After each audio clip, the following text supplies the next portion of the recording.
Before understanding intergenerational trauma, we need to understand what trauma is.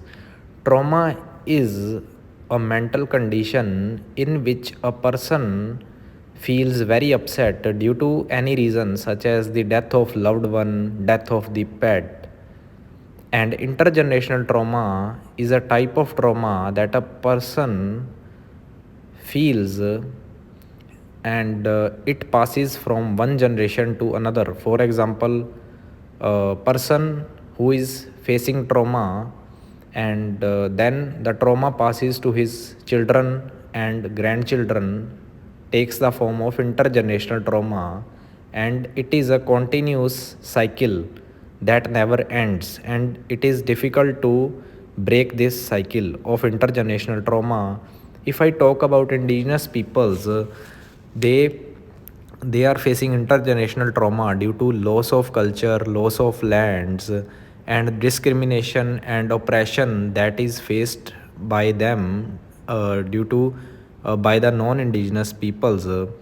When the colonizers first came and European settlers who came in Canada, they bring with them new diseases that spread out in the whole Canada, and indigenous peoples first time confront with these type of new diseases. These settlers took away the lands of indigenous peoples and admitted the indigenous children into the residential schools forcefully to adopt indigenous children, to assimilate them into Western culture, and to prohibit them to use their own traditional languages.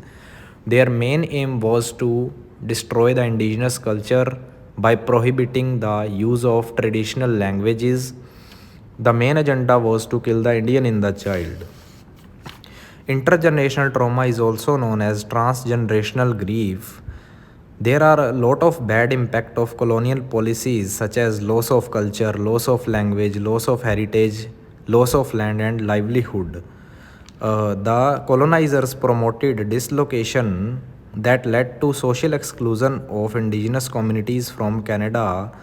Indigenous people faced marginalization in education as well as housing. The colonizers promote genocide of culture and policies of assimilation.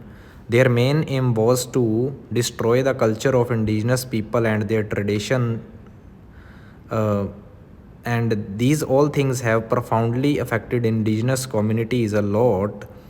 Role of residential schools in the development of intergenerational trauma is very extensive. Then there was a 60s scoop, that is a process that was formed to took indigenous kids from their parents to place them into foster homes. The negative impacts of scoop were resulted in family breakdown, increase in the practice of abuse, loss of language. In addition, indigenous communities face a lot of discrimination, oppression, and abuse in the form of sexual abuse, verbal abuse, and discrimination at employment.